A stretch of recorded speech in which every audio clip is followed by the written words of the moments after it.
Hello everybody. Well, welcome to this post. This is a goodie. This is a goodie. And it's a little bit longer today, but you'll see why. Cher diary. Well, I'm just going to put my glasses on. Well, I did it! I survived a Christmas alone in France. We had a really nice day, lots of eating and lots of laughs and calls from home. I'm feeling so much joy right now, and it's really helping me speak more fluidly. I'm noticing something. Whenever I feel joy throughout my body, I'm more courageous.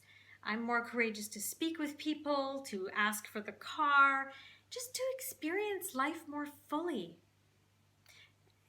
In the evening tonight, there was actually a concert of Celine Dion on TV, and I loved it. She is like a role model to me. She shows that a woman can be wealthy, she can be happy, she can be in love beyond words and live life with joy, and it's okay. This is what I want. A little bit later. It is the afternoon of le 31 décembre, 31st of December, and I am feeling very reflective. Oh gosh, I remember the feelings of utter depression and hopelessness at this time last year. David and I had hosted a New Year's Eve party, and although we had fun with friends, when the clock struck midnight, my heart dropped. I had only had one ever New Year's Eve kiss from him. It was when I was 17 years old. He told me he loved me, he was being romantic, and since then, not one. Where was the passion between a husband and a wife, where you thanked God for bringing you two together and you both felt the ultimate love and deep, deep feelings for one another? Was I just stupid thinking that this actually could ever exist? Well, I have begun to realize that no, it's possible. Being here in France, I have learned so much about myself and how I want to love and be loved. Sandra came from nowhere, and I love her.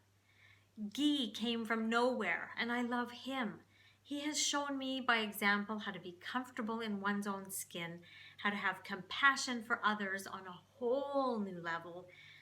You know, in the past 3 days with Sandra and Guy, I have laughed so hard every day that my stomach hurts and I almost pee my pants.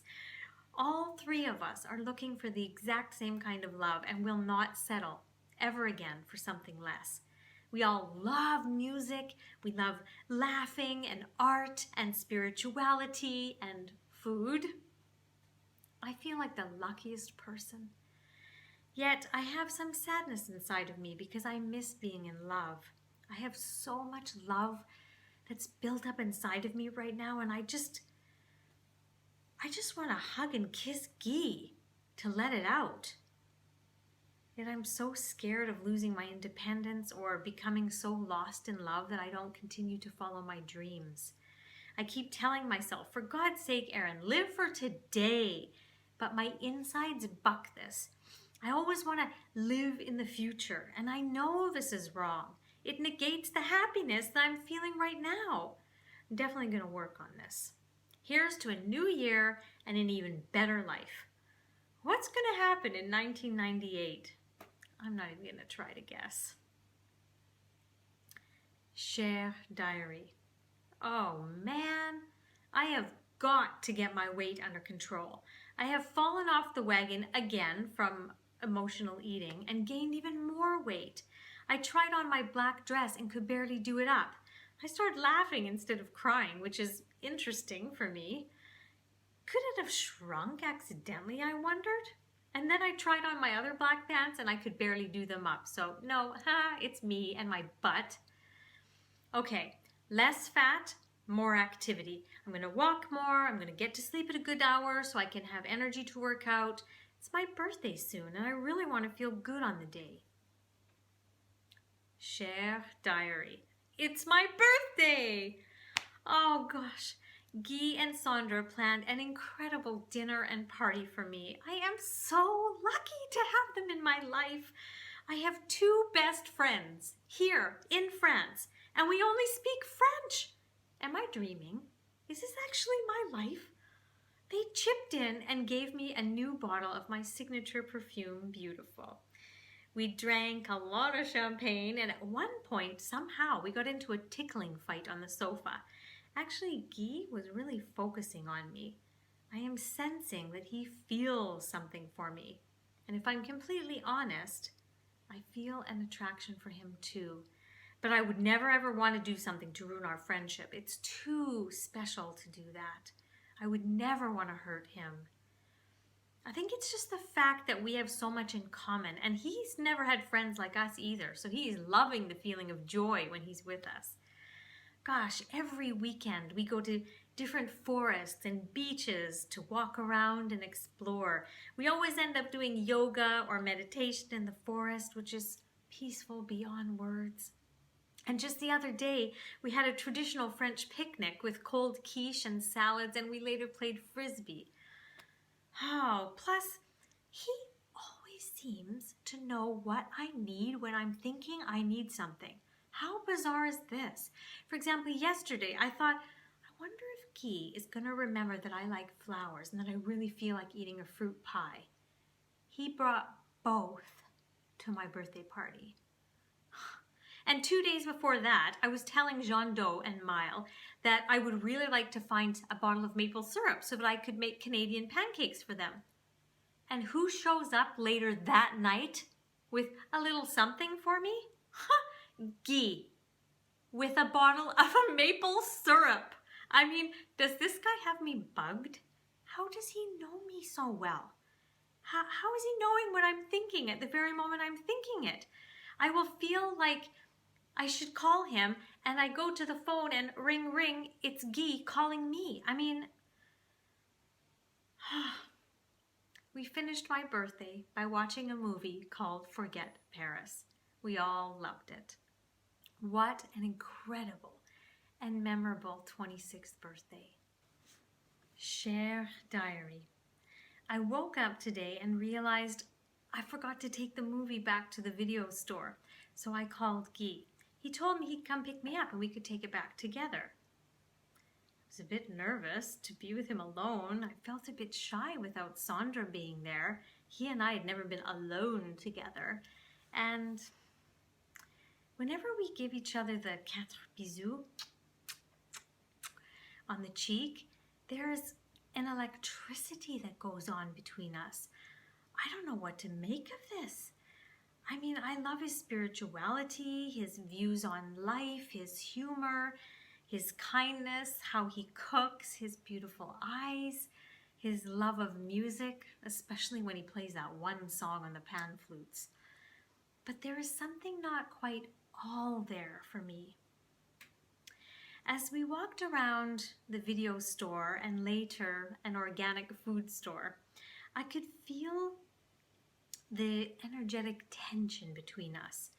When we talk and we look straight into each other's eyes, there is the weirdest thing that happens. I literally feel a buzz and a heat between us. Anyway, Guy drove me back home and helped me carry my bags into the garage. I put my bags down, then turn around to say a huge thank you for taking me to the store. And I reached my arms out like this, as Canadians do, to give him a big hug, and boom! He pulled me towards him and laid the most passionate kiss on me and said, Erin, je savais que c'était toi.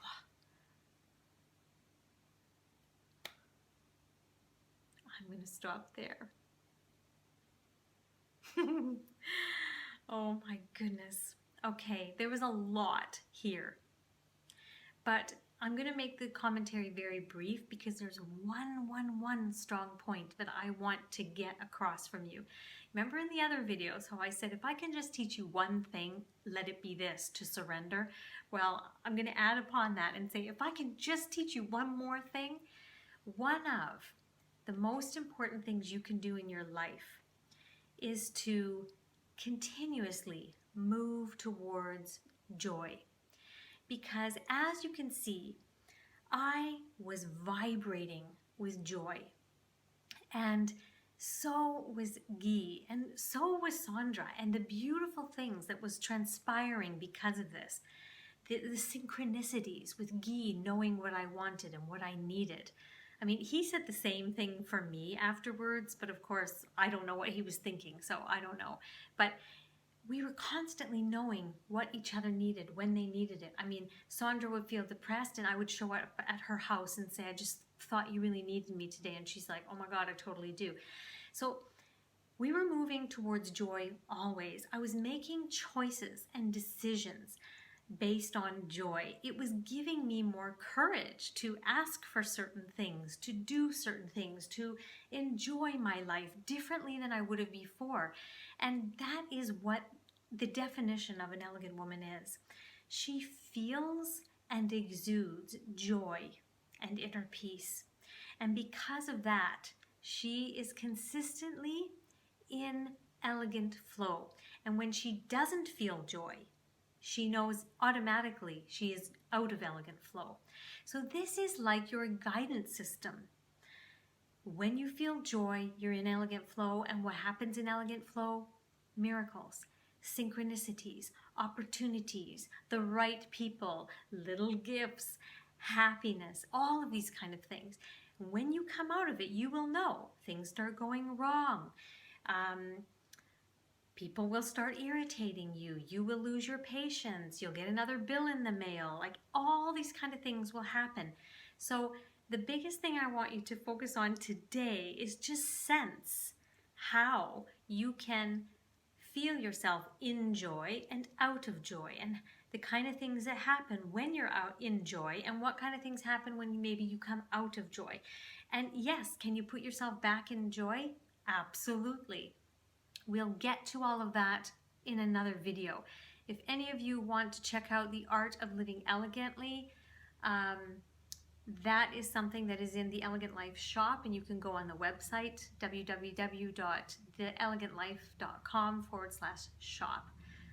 We'll end there today because tomorrow is, oh, it's a good post.